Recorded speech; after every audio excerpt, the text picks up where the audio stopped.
안녕하세요. 정보가 세상을 바꾼다 인포뱅크입니다. 이번에 전해드릴 내용은 방위 산업이 몰락한 이유, 무기 생산 지연에 대해서 한번 알아보도록 하겠습니다. 여러분의 구독, 좋아요, 그리고 필요하시면 알람 설정까지 부탁드리겠습니다.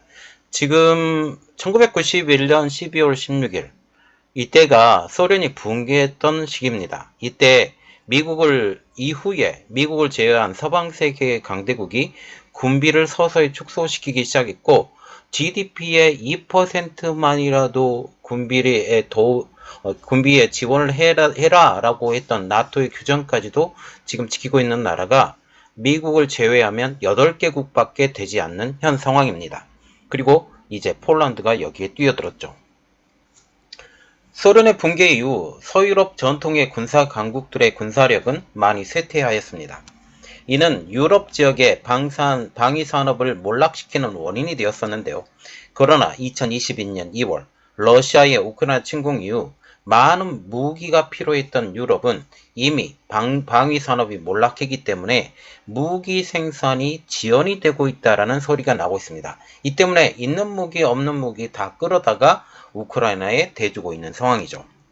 현재 우크라이나는 포탄으로부터 방위 시스템까지 전 분야에 걸쳐 무기가 부족한 상황.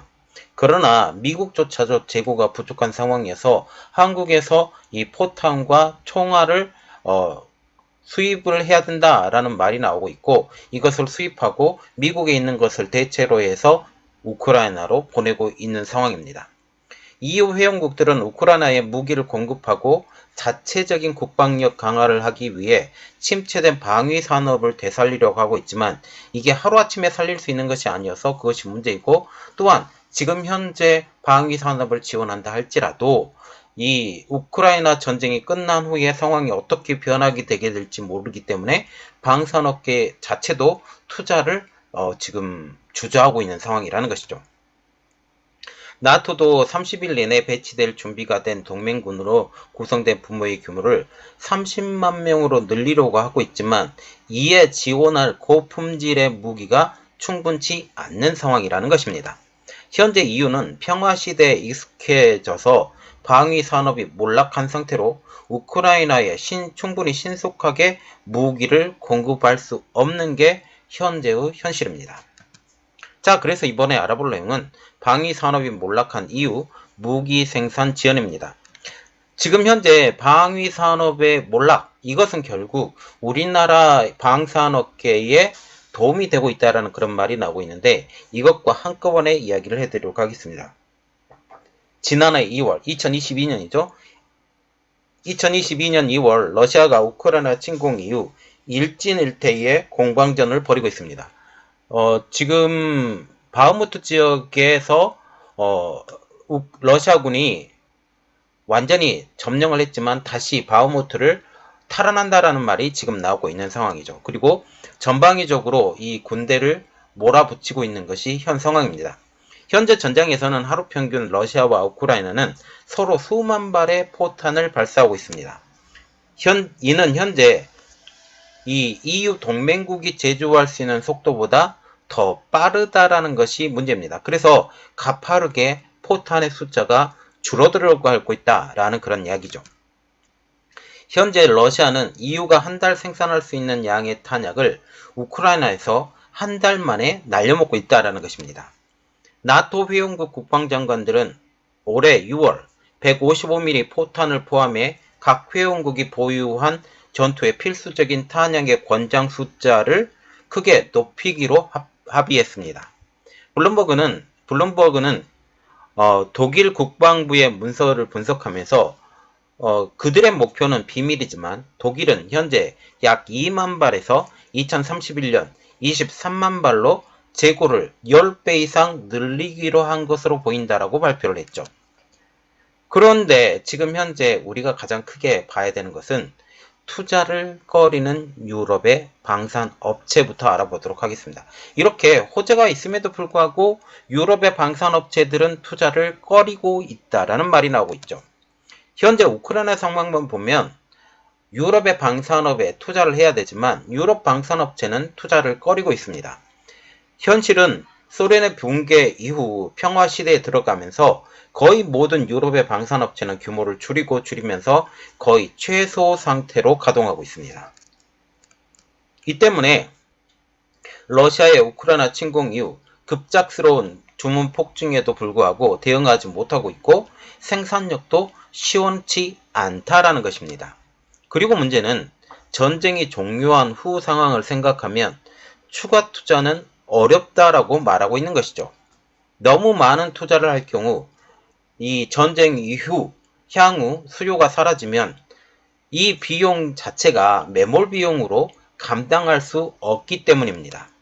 신규 확장에는 공장 증설을 위한 공장 건설, 기계 주문뿐만 아니라 향후 고정적인 수요처 확보가 필수인데 전쟁 이후에 고정적인 수요처 확보가 불확실해 보이기 때문이죠.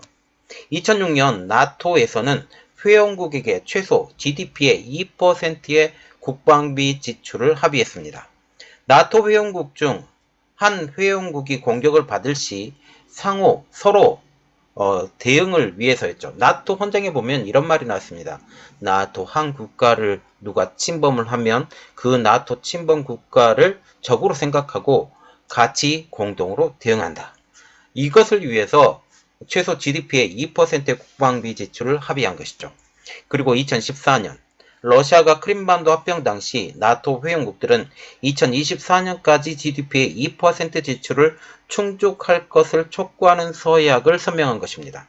그럼에도 불구하고 지금 현재 2%를 지키는 나라는 이제 폴란드를 포함해서 그렇게 몇몇 나라가 되지 않는다는 사실이죠. 자, 그래서 우리가 봐야 될 내용은 GDP 2% 국방비 지출을 지키지 않는 나토 회원국들입니다. 2021년 그러니까 지금 러시아가 침공 이전이라는 거죠. 침공 이전에 나토가 각 회원국의 국방비 지출 내역을 검토해 본 결과 2%의 국방비 지출을 지킨 나라는 30개 회원국 중 약 8곳. 지금은 31개국이 되었고 여기에 플러스 1. 그래서 노르웨이와 스웨덴이 지금 들어오고 있는 상황인데 이때 당시에는 30개국이었기 때문에 30개국 중 곧 8곳입니다. 1위는 물론 미국. 그 2% 기준을 충족한 나라는 미국을 포함해서 영국, 그리스, 크로아티아, 폴란드, 에스토니아, 라트비아 및 리투아니아가 있습니다. 여기서 볼 때 크로아티아, 에스토니아, 라트비아, 리투아니아 이러한 나라들은 그렇게 큰 나라가 아니에요. 그리스도 마찬가지로 그렇게 큰 나라가 아닌데 여기서 볼 때 큰 나라라고 불리고 있는 것은 미국, 영국밖에 없고 프랑스와 독일은 여기에 포함이 되지도 않았다라는 것이죠. 당시 메르켈 총리가 다스리던 독일은 유럽 최대 경제 대국임에도 불구하고 GDP의 1.49%로 하위 10위 안에 들었습니다. 이러한 상황을 보고 유럽 내 방산업계는 신규 투자를 꺼렸던 것이죠. 그리고 독일과 같은 경우는 차기 탱크 개발을 시도하고 있었는데 이것까지 거의 무산된 상황입니다. 이 때문에 방산 재고는 늘 부족했고 신무기 개발에도 등한시된 것입니다. 결국 러시아와 중국이 신무기 개발을 계속하고 있었는데 이것은 늘 남의 이야기가 되어버린 것이죠. 그러면 우리가 좀 봐야 될 것은 이번에 우크라이나 침공 이후 그리고 이 전쟁이 끝난 이후 2%의 국방비 지출이 가능할까에 대해서 한번 알아보도록 하겠습니다. 이 문제는 유럽의 방산업계의 투자와 맞물려 있습니다. 현재는 우크라이나 전쟁이 18개월이 넘어가면서 탄약에서 견착식 미사일 및 전투 차량, 그래서 장갑차, 탱크까지 모든 부분에서 수요가 넘쳐나고 있지만 현재 긴장이 무기한 지속될 것이라고 생각하는 사람은 그리 많지 않습니다. 그리고 러시아의 이 세력이 확 죽어버리게 되고 이제 남은 것은 중국 한 곳밖에 남지 않다고 생각하기 때문에 이것은 조금 더 생각해 볼 겨를이 있다라고 생각을 하게 된다는 것이죠. 이 때문에 지금은 유럽에서 천문학적인 군비 증강에 나서지만 조금 시간이 지나고 전쟁이 끝나게 되면 세금 부담 때문에 국방비를 줄일 수 있을 것으로 보인다는 사실입니다. 실제로 2022년 2월 러시아의 우크라이나 침공 이후 나토 회원국들은 GDP의 2% 국방비 지출을 강력히 추진했지만 글로벌 인플레이션의 영향으로 여전히 이를 달성하지 못하고 있습니다. 나토 동맹국들은 정상회의를 앞두고 다시 GDP 2%의 목표를 달성하겠다고 보다 확고한 약속을 동의하고 있지만 실제 성사 여부는 아직까지 불투명하기만 하죠. 현재 GDP의 2% 목표를 달성하지 못한 나토의 회원국이 아직도 22개국이나 되기 때문입니다. 이에 나토의 지도자들은 연례 정상회담을 위해서 리투아니아 수도 빌뉴스에서 만날 때 각국이 동일 탄약 체계를 구축해 다른 회원국들의 무기 시스템에서 탄약을 대여해 작동할 수 있는 간소화된 표준을 채택할 예정입니다. 이는 다시 말하면 너희들이 GDP의 2%를 충족시키지 못하는 것은 우리가 충분히 이해할 수 있다. 이 때문에 공동된 무기를 사용하고 공동된 표준을 사용해서 이 전쟁이 일어나게 되면 빠르게 지원할 수 있도록 서로 협력해보자 라는 것입니다.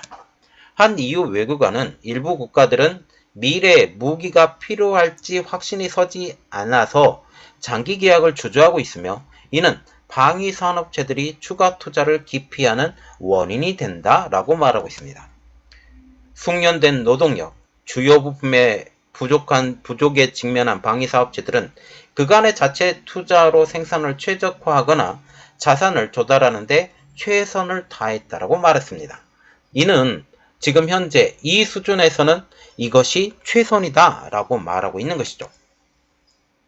방위산업체들의 추가 투자는 각 정부들의 소요가 향후 몇 년 동안 안정적으로 진행된다라는 확실한 약속이 수행되어야만 가능하다라는 것입니다.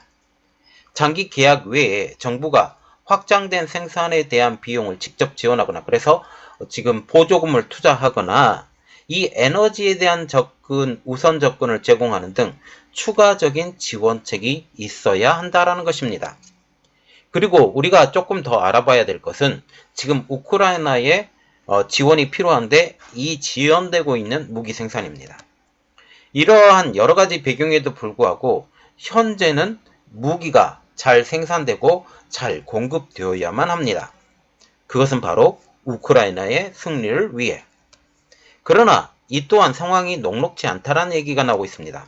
올해 초 반도체 부족 및 기타 물류 문제로 촉발된 수요 및 공급망의 병목에 따라 일부 전투 차량 또는 장갑 차량의 인도 시간이 전쟁 전보다 3배 이상 길어졌습니다. 그때는 조금씩 만들어 놓고 조립하는 형태로 이제 나갔었다면 이제 만들어진 족족 나가야 되기 때문에 이 러닝 타임이 대기 타임이 전혀 필요가 없다라는 것이죠. 즉 지금 주문해도 2030년께나 되어야 도착하는 것으로 보인다라는 것입니다. 그럼 무기 지연의 문제가 무엇일까요? 방산업체들이 공장 증설을 하지 않고 신규 인력들도 뽑지 않으려고 하기 때문입니다. 소련 붕괴 이후 평화시대로 접어들면서 각국의 군사 무기에 투자가 줄면서 이는 방산업체가 생존 경쟁에 내몰리게 되었습니다. 이 때문에 공장 증설은커녕 신규 인력까지 뽑지 않으면서 무기 생산이 이제 효율성이 떨어지고 지연이 되고 있다라는 것이죠. 자, 그리고 지금 현재 바라봐야 될 것은 국제적인 군비 감소 흐름입니다. 물론 지금 현재 우크라이나 전쟁 때문에 이러한 감소 흐름은 없어졌지만 이전까지는 계속 진행되었다는 것이죠. 스톡홀름 국제평화연구소에서 발표한 EU 국가들의 국방 지출 자료를 한번 보도록 하겠습니다. 이 자료는 2021년 물가와 환율을 적용해서 한번 보겠는데요. 1988년 3,430억 달러의 국방 지출이었습니다. 그런데 2013년도에 2,070억 달러로 5분의 1이 감소했죠. 특별히 2013년과 같은 경우는 2014년이 정말 중요한 날인데 EU 국가들이 2014년을 기점으로 다시 증가하기 시작했는데 바로 2014년이라는 연도는 러시아가 크림반도를 강제로 병합했던 시기였습니다. 이 때문에 2014년부터 다시 국방비가 증액되기 시작했던 것이죠. 당시 EU 국가들은 현대식 F-35 전투기 등에 막대한 예산을 지출하면서 2022년에는 3,570억 달러에 달했습니다.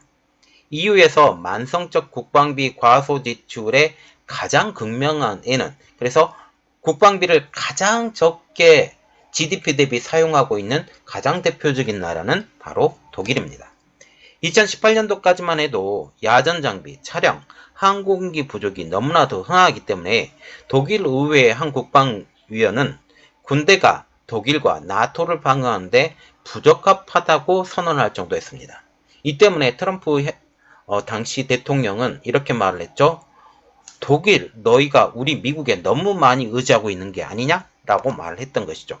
그래서 미국은 독일에게 미국에게 너무 우전적이라고 핀잔을 줬을 정도였습니다. 자, 그래도 지금 호재가 발동이 되고 있죠. 러시아의 우크라이나 침공이 호재로 지금 하고 있는데 그럼에도 장애물은 여전하다라는 이야기가 나오고 있습니다. 러시아의 우크라이나 침공은 유럽 방산업계의 호재임은 분명합니다. 이 때문에 관련 기업들의 주식이 글로벌 인플레이션에도 불구하고 엄청나게 올랐죠. 이유는 러시아 등 권위주의의 정부에 맞서 이 지역을 방위 산업 생산 허브로 재강화하기를 원하고 있습니다.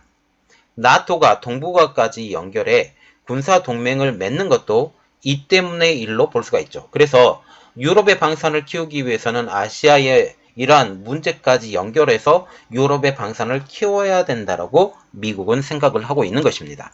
최근 나토가 한국, 일본, 호주, 뉴질랜드 지도자를 불러 정상회담을 하는 것도 유럽뿐만 아니라 동북아, 더 나아가 중국을 공동으로 견제하며 방위 산업에 공동으로 대응하는 차원으로 볼 수 있습니다.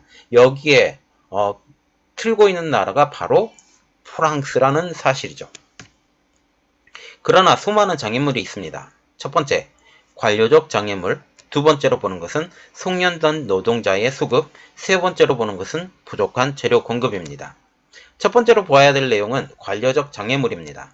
업계 대표, 투자자, 그리고 나토의 관계자는 일부 은행들이 ESG 자격 증명을 훼손할 수 있다는 우려 때문에 해당 부분에 대출을 꺼린다라고 입을 모으고 있습니다. ESG와 같은 경우는 탄소 발자국이라고 지금 얘기를 나오고 있는데 지금 우리가 볼 때 국방산업이라는 것은 탄소 산업에 대해서 어쩔 수 없이 마이너스 성장이 될 수밖에 없는 상황이에요. 그래서 은행의 대출을 받기가 정말 어렵다라는 이야기가 나오고 있습니다. 각국 정부는 심사 및 주문을 위해 인력을 신규로 보충해야 하며 특히 복잡한 항목에서는 다양한 평가를 수행해야 하므로 프로세스도 서두를 수 없습니다.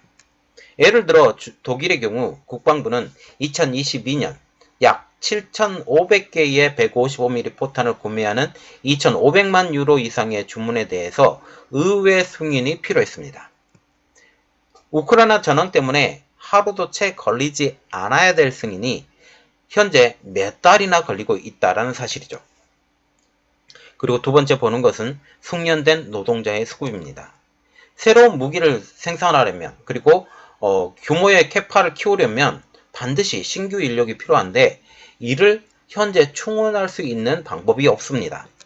예를 들면 나토군이 사용하고 있는 레오파드2를 포함해 탱크용 변속기를 만드는 렁크 에이지의 경우 이미 최소 100개의 일자리를 채우기 위해 고군분투하고 있습니다.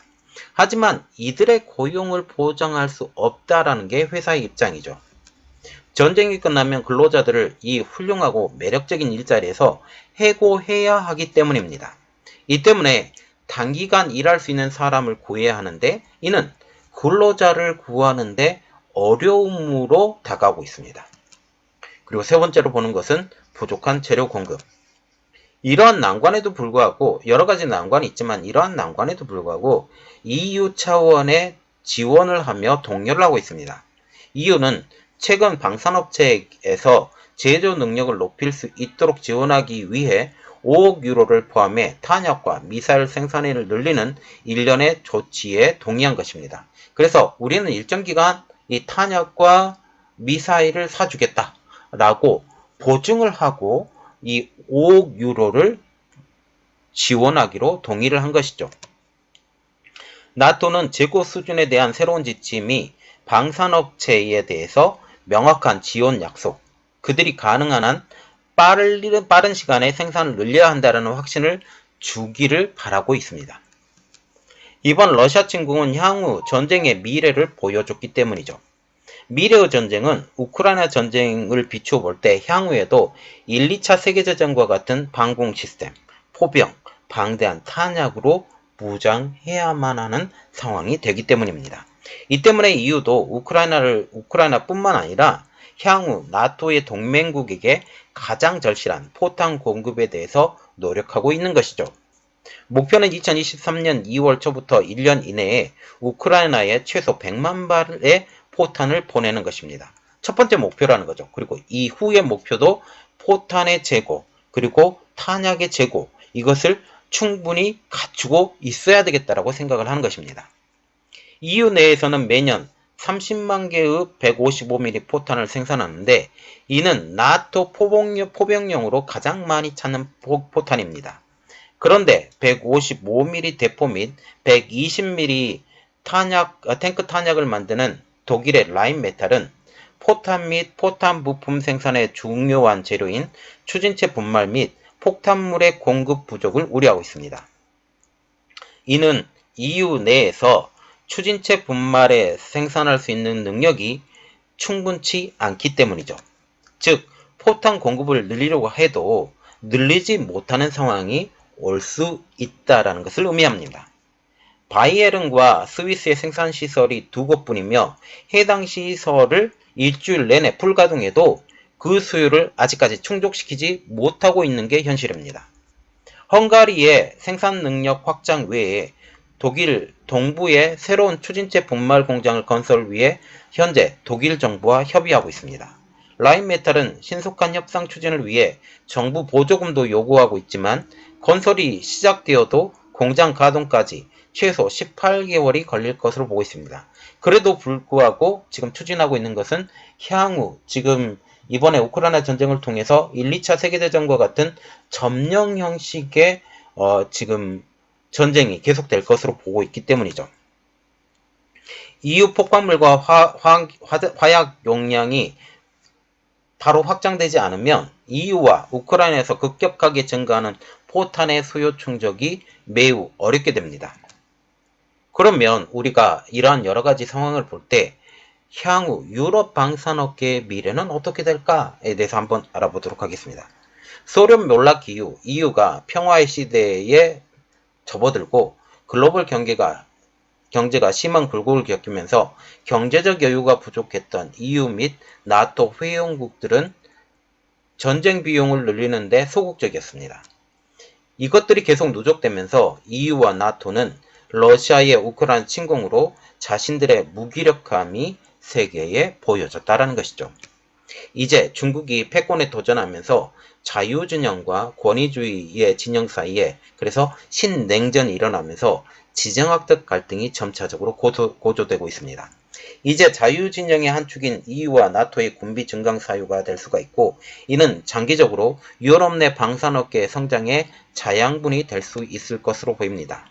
이번 나토 정상회의에서 당초 합의한 2024년까지의 GDP 2% 수준까지 국방비를 늘리기로 한 합의를 더 강력히 이행하기로 선언하고 이를 이행할 수 있는 추가적인 법적 기반을 강화할 경우 국방 투자는 늘어나고 방산업체들의 투자도 더욱더 확대될 것으로 전망이 되고 있습니다. 그리고 이 부족한 부분은 지금 현재 한국의 방산에서 충당한다라는 생각을 갖고 있는 것이죠. 이 때문에 K9 저주포, K2 흑표전차, 그리고 카이의 FA50, 그리고 향후 KF21 이러한 것들이 향후 유럽의 관심을 더욱더 갖게 하는 현 상황이 되는 것입니다.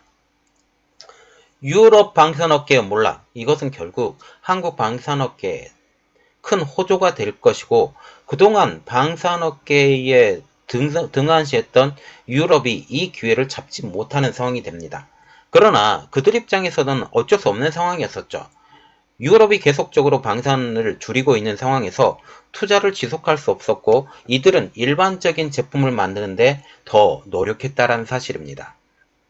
미국과 같은 경우는 지금 제너럴 일렉트릭이나 아니면 보잉 이런 회사들이 여전히 방산에 계속적으로 노력하고 있고 새로운 무기를 계속적으로 만들고 있는데 이것은 바로 중국을 견제하기 위해서입니다. 이러한 상황에서 유럽은 더 이상의 방산 성장은 없을 것 같고 포란드가 지금 한국과 협력해서 지금 유럽에 공장을 다시 짓고 있는 상황에서 이 한국 입장에서도 유럽에 기술을 전반을 넘겨주는 것도 아니고 일부만 넘겨서 이들이 조립할 수 있는 수준으로 만든다라는 거죠. 그리고 거기에 일부의 지분을 받는 것으로 지금 보이고 있는 상황이기 때문에 어떠한 상황으로 이 상황이 변하게 될지 우리 한번 같이 지켜보도록 하겠습니다. 이번 내용은 여기까지 하겠고요. 저희 내용이 여러분들에게 도움이 됐다고 생각을 하시면 구독, 좋아요, 그리고 필요하시면 알람 설정까지 부탁드리겠습니다. 감사합니다.